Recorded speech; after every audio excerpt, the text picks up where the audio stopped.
festivalu sam navratio u malu špilju u blizini pista. Vidim.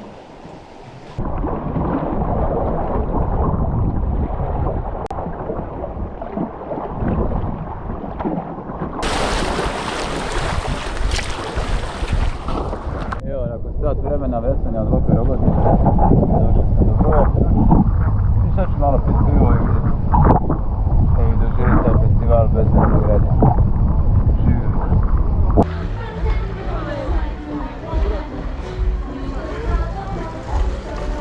A tko nam je pomoć slao, to već svako zna.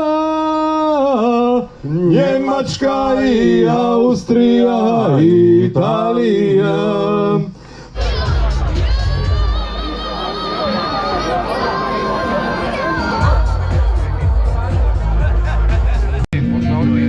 Sve pomidore, pomidore, pomidore i paprike. Evo im slikonija, vojma Tomska šta? Neka vrati Alisa, a za tebru smija. Evo im slikonija, vojma Tomska cvija. Neka vrati Alisa, a za tebru smija. Evo im slikonija, vojma Tomska Broja festival bio fantastičan. Severina otpjevala jednu pjesmu. A koju? Bila sam tvoja prva djevojka, ša-la-la-la-la.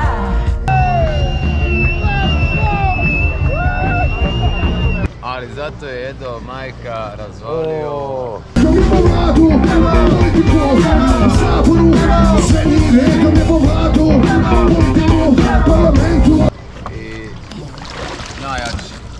I najjači Edo.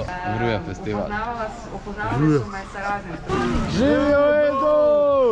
Edo care! Edo! Edo! Edo! Edo! I nema šta. Sada natrag za Lopu Rogoznicu i uživati u zalasku sunca. To je to. Kraj svoje džuge letim sanjane u nebu. Pazim svoj sreću kao i nešta. No sikiriki, sikiriki, no s negovima problemima. Sad je gotovo za sva vremena. Sunce sija, život ponovno.